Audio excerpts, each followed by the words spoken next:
Hello everyone, students, your exams are over now. So from today onwards, we will discuss the next chapter or the next function of management, that is directing. Directing is the 7th chapter of your book. Students, what do you mean by directing or what directing actually is?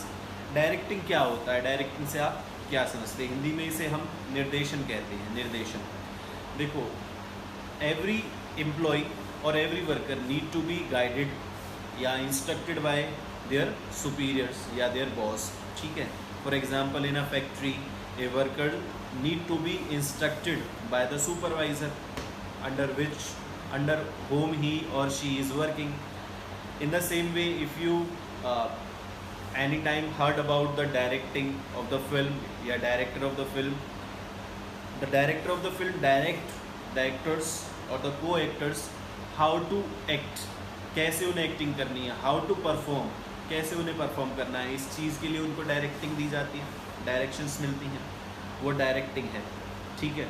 In the same way, in school, teacher always direct you to do the assignment, to complete the chapters, or they give the homework which you need to complete on time. That is also a directing, वो भी directing है.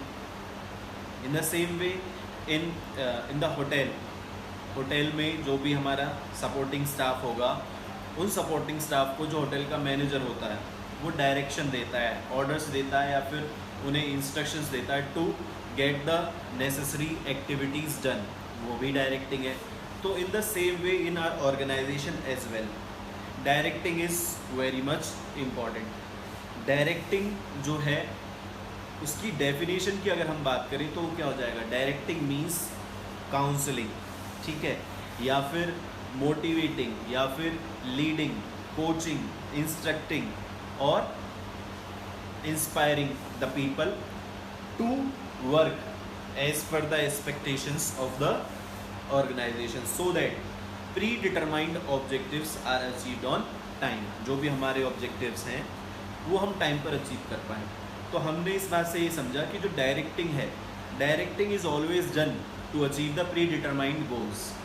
हमारे जो pre determined goals हैं उनको achieve करने के लिए हम क्या करते हैं? डायरेक्टिंग करते हैं. तो अगर हम डायरेक्टिंग की डेफिनेशन की बात करें तो directing refers to the process of instructing, guiding, coaching, counselling. यानी कि उनको कोई प्रॉब्लम आ रही है and they are not able to decide that what to do and how to do, तो we need to counsel them. Motivating, उनको motivate करना. लीडिंग, उनकी लीडरशिप करना so that they are able to achieve the predetermined goal for the organisation. और इस objectives में जो हमारी ऑब्जेक्टिव हैं, इसमें सिर्फ न केवल ऑर्गेनाइजेशनल ऑब्जेक्टिव आते हैं बल्कि उनके personal objectives are also included. ठीक है. तो ये हमारी डेफिनेशन होगी. क्या? Directing refers to the instructing, guiding, coaching, counselling, motivating and leading the people in an organisation to achieve the organisational objectives या ऑर्गेनाइजेशनल गोल्स. इतनी बात क्लियर हुई? तो डेफिनेशन में तो हमें इतना ही लर्न करना है डायरेक्ट. ठीक है. इसके बाद आते हैं elements of directing. Students, there are 4 elements of directing. 4 elements हैं डायरेक्टिंग के and all the 4 elements are very much important. Clear? First जो एलिमेंट है वो है supervision. Supervision is the function of the supervisor. ठीक है. सुपरविजन क्या होता है? इसको हम 2 तरीके से समझ सकते हैं. एक तो ये फंक्शन है किसका? सुपरवाइजर का. सुपरवाइजर जो फंक्शन परफॉर्म करता है उसको सुपरविजन कहते हैं. और supervisor is the person who is directly in a contact with the workers. Workers के डायरेक्ट कॉन्टेक्ट में कौन रहता है? सुपरवाइजर. और सुपरवाइजर ही जो है, क्योंकि उसका पर्सनल टच है, डायरेक्ट टच है, तो वो ज़्यादा बेहतर काम करवा पाता है अपने वर्कर्स से as compare to other managers who are not in direct touch with the workers. ठीक है. जो वर्कर्स के डायरेक्ट टच में नहीं है, क्योंकि सुपरवाइज़र तो एक ऐसा मैनेजर है या एक ऐसा पर्सन है who is working just above the workers. Workers के जस्ट अबव का जो लेवल है, वर्कर्स के ऊपर जो एक हायरार्की में जो पोजीशन है उस पर कौन काम करता है? सुपरवाइजर। तो सुपरवाइजर के नीचे ही कौन आ जाते हैं? वर्कर्स। ठीक है, तो इमीडिएट बॉस कौन हुआ वर्कर्स का? सुपरवाइजर। तो सुपरवाइजर जो काम करता है उसको बोलते हैं सुपरविजन। अब सुपरविजन का मतलब क्या है? सुपर का मतलब होता है ओवर एंड अबव। मैं यहाँ लिख देता हूँ, सुपर मतलब ओवर या अबव, और विजन का मतलब सीइंग, ऑब्जर्व करना या देखना। ठीक है, तो सुपर विजन का मतलब क्या हो गया? ओवर एंड अबव सीइंग, यानी कि seeing from over and above, यानी कि ये हुआ ऑब्जर्विंग एंड वॉचिंग और seeing the workers while they are working in the organisation and instructing them to work according to the plans और to work in a manner so that proper utilisation of resources can be achieve, और हमारे जो goals हैं वो efficiently achieve हो जाएं। ये supervision का मतलब हुआ। तो सुपरविजन का मतलब क्या हुआ? Seeing the workers. ठीक है, या supervisor is a person who oversees the work of the workers working under his charge and passing on the instructions which are required to get the optimum utilization of resources so that organizational goals could be achieved efficiently। बहुत simple, मैंने इसकी definition बना दी है। कैसे? कि supervisor is a person who oversees the work of his worker and pass on the necessary instructions to the workers so that proper या optimum utilisation of resource. Optimum utilisation मतलब जितना हम ज़्यादा से ज़्यादा यूज़ कर सकते हैं, यानी कि उसमें हमारी वेस्टेज नहीं होनी चाहिए, स्पॉइलेज नहीं होनी चाहिए और ओवरलैपिंग भी नहीं होनी चाहिए। सो दैट अब ये सब नहीं होगा तो हमारी कॉस्ट कम हो जाएगी। कॉस्ट कम का मतलब क्या हुआ? Efficiently, so that our organisational goal are achieved efficiently. तो ये तो हो गया फर्स्ट सुपरविजन। ठीक है, नेक्स्ट इज मोटिवेशन। सेकंड क्या है? मोटिवेशन। मोटिवेशन मतलब क्या हुआ? स्टिमुलेटिंग। ठीक है, स्टिमुलेटिंग, ये मैं रब कर देता हूँ। इसका मतलब क्या हो गया? स्टिमुलेटिंग, उत्तेजित करना, या फिर इंड्यूसिंग। इंड्यूसिंग का मतलब क्या होता है? किसी को राजी करना है, कोई काम करने के लिए मनाना। तो मोटिवेटिंग या स्टिमुलेटिंग द वर्कर्स और the employee so that they work in a desired manner, जैसा हम चाहते हैं वो वैसा काम करें, इसको हम क्या बोलते हैं? मोटिवेशन। ठीक है, तो देखो कोई भी वर्कर हो, कोई भी एम्प्लॉय हमारी ऑर्गेनाइजेशन में काम करता है, उसके कुछ मोटिव्स होते हैं। मोटिव किसकी वजह से आते हैं? नीड की वजह से। ठीक है, इसका एक और एग्जांपल मैं लेता हूँ। जैसे सपोज करो आपको भूख लगी है, ठीक है, यू आर फीलिंग हंगर, और आपको अगर भूख लगी है तो you will start searching the food. होता है कि नहीं? Start searching the food. तो जो आपको भूख लगी है वो आपका क्या है? उस भूख को पूरा करना क्या है? क्या है? मोटिव। और जो खाना है वो क्या है? आपकी नीड है। ठीक है, तो वैसे ही जो वर्कर्स हमारे यहाँ काम करते हैं, जो एम्प्लॉयज़ काम करते हैं, उनकी नीड क्या है? सैलरी। ठीक है, मेनली सैलरी और अदर काइंड ऑफ नीड्स जो भी हो सकती हैं उनकी। ठीक है, तो मेन तो सैलरी होता है, तो उनकी नीड है, उसके पीछे कुछ ना कुछ मोटिव रहे होंगे, उन पैसे से वो क्या काम करेंगे, ये सब। तो हम उनको क्या प्रोवाइड करते हैं? मोटिवेटर्स कौन होते हैं? एक पॉजिटिव मोटिवेटर होता है, एक नेगेटिव मोटिवेटर होता है। पॉजिटिव मोटिवेटर में जैसे मान लो कि भाई आपका इंक्रीमेंट लगा देंगे, आपको ज़्यादा सैलरी देंगे, आपको ज़्यादा वेजेस देंगे, या आपका प्रमोशन कर देंगे। ठीक है, तो ये क्या हो गए? Positive motivator. इसके तरीके से ही किसी की सैलरी डिडक्ट कर देना, या फिर उसका डिमोशन कर देना, या ट्रांसफ़र कर देना। ठीक है, तो ये सब क्या हो गए? Negative motivator. तो पॉजिटिव भी होती है मोटिवेटर और नेगेटिव भी होते हैं। इनको हम इंसेंटिव्स बोलते हैं वैसे। ठीक है, इंसेंटिव्स। तो किसी को कोई काम कराने के लिए हमें उसको क्या देने होते हैं? इंसेंटिव्स देने होते हैं। तो हम उन इंसेंटिव्स के थ्रू लोगों को स्टिमुलेट करते हैं, उत्तेजित करते हैं या इंड्यूस करते हैं, सो that they work in the desire manner. हमारे कहने से वो काम करते हैं। क्लियर? अब इसका एक और बेस्ट एग्जांपल लेते हैं कि जैसे मान लो आपके फादर हैं, वो आपको कहते हैं कि भाई आपके अगर 90% से अबव मार्क्स आते हैं तो आपको बाइक दिलवा देंगे या एप्पल आईफोन दिलवा देंगे, या उनको लगता है कि ये आप ये चाहते हो तो उसका प्रॉमिस आपको कर देते हैं कि ये चीज़ मैं आपको दिलवा दूंगा अगर आपका रिजल्ट अच्छा आया तो ये क्या है, ये मोटिवेशन ही तो है। मोटिवेशन हुआ ना, क्योंकि अगर आपको बाइक लेनी है तो you will start working hard so that you could achieve the good marks or the you can score good marks in your board results so that father will purchase the bike for you या gift the bike to you। तो इसमें क्या हो गया, ये motivation ही तो हुआ, ठीक है। तो मोटिवेशन मेनली स्टिमुलेटिंग है, किसी को राज़ी करना या किसी को मनाना या किसी को उत्तेजित करना वो काम करने के लिए जैसा हम चाहते हैं। तो ये हो गया motivation.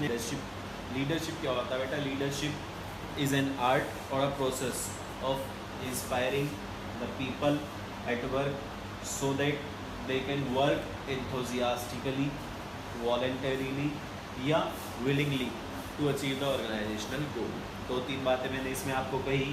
Leadership is the art और the process of inspiring people, inducing people so that they work willingly, enthusiastically या फिर voluntarily to achieve the organisational goal. अच्छा जी, लोग मेरे से कब इंस्पायर होंगे, मेरी बात कब मानेंगे, या मेरे कहने से पहले ही वो समझ जाएंगे कि मैं क्या चाहता हूँ, ऐसा कब होगा, जब मेरे इंटरपर्सनल रिलेशंस उनके साथ कैसे होंगे, अच्छे होंगे।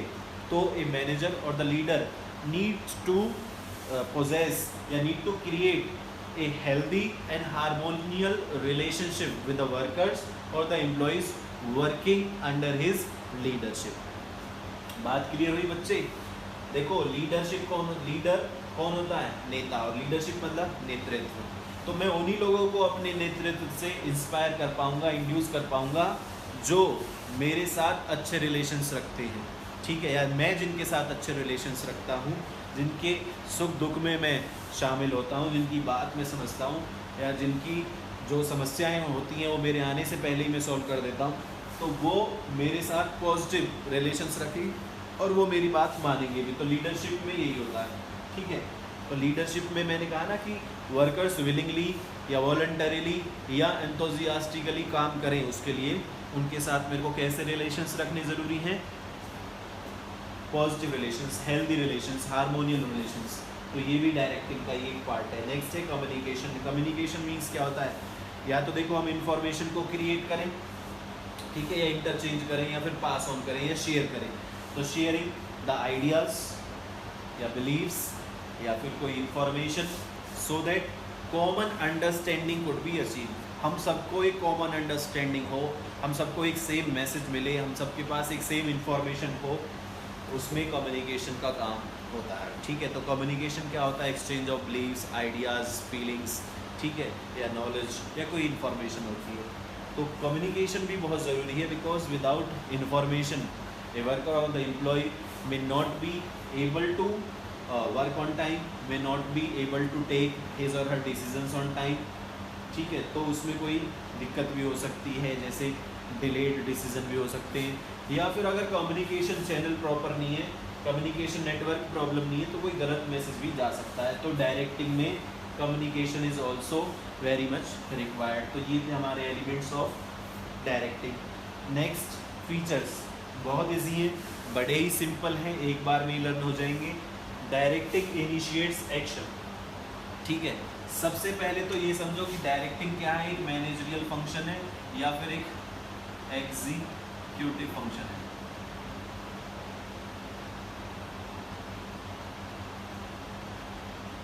ठीक है, या तो इसको मैनेजरियल फंक्शन भी कहते हैं और एग्जीक्यूटिव फंक्शन भी कहते हैं। क्यों कहते हैं, देखो, where all the other functions of management prepares the setting for the action, यानी कि एक्शन लेने की सेटिंग करते हैं वो सिर्फ, ठीक है, तैयारी करते हैं कि ये काम करना है, उसकी तैयारी करते हैं। लेकिन एक्चुअल काम कहाँ होता है, जब हम लोगों को इंस्ट्रक्शन देते हैं, उनको कोचिंग करते हैं, मोटिवेट लीडिंग, या उनको गाइड करते हैं, या उनको ऑर्डर्स देते हैं, उनको कमांड देते हैं, और वो सब कहाँ होता है, डायरेक्टिंग। ठीक है भाई, हमने प्लानिंग में तो प्लान किया कि कैसे काम करना है, क्या काम करना है, ठीक है, और ऑर्गेनाइजिंग में हमने नेसेसरी रिसोर्सेज अरेंज कर देते हैं, जॉब पोजीशंस क्रिएट कर देते हैं, उसके बाद स्टाफिंग में हम लोगों को अपॉइंट कर देते हैं उन जॉब पोजीशंस पर।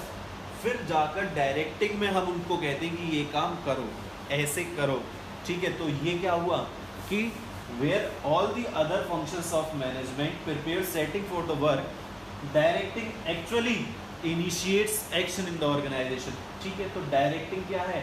Initiates the action in the organization. तो पहला तो यही हो गया कि काम शुरू कहाँ होता है? डायरेक्टिंग में। उससे पहले तो काम करने की तैयारियां चलती हैं। Directing take place at every level. At every level a managers need to pass on the directions, या पास ऑन द ऑर्डर्स, या पास ऑन द कमांड या instructions to their subordinates working under them. तो वो क्या हुआ? Direction देना या फिर ऑर्डर्स देना, कमांड देना, इंस्ट्रक्शंस देना, क्या है? डायरेक्टिंग ही तो है। तो directing takes place everywhere in the organisation wherever superior and subordinate relationship exist. जहाँ कहीं भी सुपीरियर और सबऑर्डिनेट की रिलेशनशिप एग्जिस्ट करेगी, वहाँ पर डायरेक्टिंग भी एग्जिस्ट करेगा, क्योंकि सुपीरियर का काम क्या है? अपने सबऑर्डिनेट को क्या देना? डायरेक्शंस देना। ठीक है, तो इसीलिए ये भी कहा जाता है कि directing flows from top to bottom, क्योंकि ऑर्डर, कमांड, इंस्ट्रक्शन, डायरेक्शन कौन देता है? बॉस। किसको? जो उसके नीचे काम कर रहा होता है। तो इसीलिए कहा जाता है कि it flows from top to bottom. कभी भी जो नीचे लेवल पर काम कर रहे लोग होते हैं वो अपने से ऊपर वाले लेवल के लोगों को कमांड नहीं देते, ऑर्डर नहीं देते। अपने सुपीरियर या बॉस को ऑर्डर नहीं दिया जा सकता। नेक्स्ट है कॉन्टिन्यूस।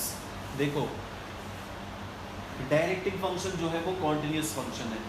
ठीक है, no matter who is the boss, no matter who is the manager और द सुपीरियर। ठीक है, it is irrespective, but the manager और the superior working at one level needs to pass on the instructions to their subordinate continuously throughout the life of the organisation. That's why directing is a continuous function. क्योंकि मान लो आज boss मैं हूँ, कल को मेरी जगह कोई और आएगा, तो इसका मतलब तो ये नहीं है कि जो नया बॉस आया वो डायरेक्शन नहीं देगा। ऐसा नहीं होता बेटा। चाहे it is irrespective that who is the director in your organisation, who is the manager, who is the boss, it is immaterial, it is irrespective.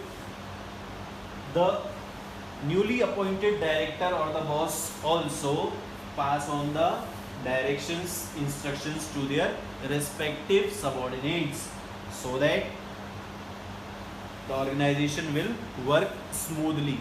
ठीक है ना, स्मूथली वो काम करते रहे, ऑर्गेनाइजेशंस के ऑपरेशंस में कोई ऑब्स्ट्रक्शंस या कोई रुकावट ना आए, उसके लिए डायरेक्टिंग फंक्शन कॉन्टिन्यूसली हमें क्या करने की ज़रूरत होती है? परफॉर्म करने की ज़रूरत होती है। दैट्स वाई हमारा जो ये फंक्शन है वो कॉन्टिन्यूस फंक्शन है। तो इसके फीचर्स है बहुत ईजी हैं, ये आपको लर्न करने हैं। एलिमेंट्स भी बहुत ईजी हैं, इनको हम आगे भी डिटेल में भी पढ़ेंगे। बस आज की वीडियो में इतना ही है। ठीक है बेटा, थैंक यू। लीडरशिप, लीडरशिप क्या होता है बेटा? लीडरशिप इज़ एन आर्ट और a process of inspiring the people at work so that they can work enthusiastically, voluntarily या willingly to achieve the organisational goal. 2-3 बातें मैंने इसमें आपको कही। Leadership is the art or the process of inspiring people, inducing people so that they work willingly, enthusiastically या फिर voluntarily to achieve the organizational goal। अच्छा जी, लोग मेरे से कब इंस्पायर होंगे, मेरी बात कब मानेंगे, या मेरे कहने से पहले ही वो समझ जाएंगे कि मैं क्या चाहता हूँ? ऐसा कब होगा? जब मेरे इंटरपर्सनल रिलेशंस उनके साथ कैसे होंगे? अच्छे होंगे। तो ए मैनेजर और the leader needs to possess या need to create a healthy and harmonial relationship with the workers और the employees working under his leadership. बात क्लियर हुई बच्चे?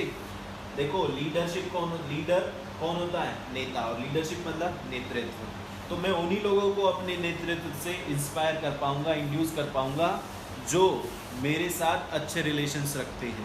ठीक है, या मैं जिनके साथ अच्छे रिलेशंस रखता हूँ, जिनके सुख दुख में मैं शामिल होता हूँ, जिनकी बात मैं समझता हूँ, या जिनकी जो समस्याएं होती हैं वो मेरे आने से पहले ही मैं सॉल्व कर देता हूँ, तो वो मेरे साथ पॉजिटिव रिलेशंस रखें और वो मेरी बात मानेंगे भी। तो लीडरशिप में यही होता है। ठीक है, तो लीडरशिप में मैंने कहा ना कि वर्कर्स विलिंगली या वॉलंटरीली या एंथुसियास्टिकली काम करें, उसके लिए उनके साथ मेरे को कैसे रिलेशंस रखने ज़रूरी हैं? Positive relations, healthy relations, harmonial relations. तो ये भी डायरेक्टिंग का ही एक पार्ट है। नेक्स्ट है कम्युनिकेशन। कम्युनिकेशन मीन्स क्या होता है, या तो देखो हम इंफॉर्मेशन को क्रिएट करें, ठीक है, या इंटरचेंज करें, या फिर पास ऑन करें, या शेयर करें। तो शेयरिंग द आइडियाज़ या बिलीव्स या फिर कोई information, so that common understanding would be achieve. हम सबको एक कॉमन अंडरस्टैंडिंग हो, हम सबको एक सेम मैसेज मिले, हम सबके पास एक सेम इंफॉर्मेशन हो, उसमें कम्युनिकेशन का काम होता है। ठीक है, तो कम्युनिकेशन क्या होता है, exchange of beliefs, ideas, feelings, ठीक है, या नॉलेज या कोई इंफॉर्मेशन होती है। तो कम्युनिकेशन भी बहुत ज़रूरी है, because without information a worker और the employ may not be able to work on time, may not be able to take his or her decisions on time। ठीक है, तो उसमें कोई दिक्कत भी हो सकती है, जैसे डिलेड डिसीजन भी हो सकते हैं, या फिर अगर कम्युनिकेशन चैनल प्रॉपर नहीं है, कम्युनिकेशन नेटवर्क प्रॉब्लम नहीं है, तो कोई गलत मैसेज भी जा सकता है। तो डायरेक्टिंग में communication is also very much required. तो ये थे हमारे elements of directing. Next features बहुत ईजी है, बड़े ही सिंपल हैं, एक बार में ही लर्न हो जाएंगे। Directing initiates action. ठीक है, सबसे पहले तो ये समझो कि डायरेक्टिंग क्या है, एक मैनेजरियल फंक्शन है या फिर एक एग्जीक्यूटिव फंक्शन है।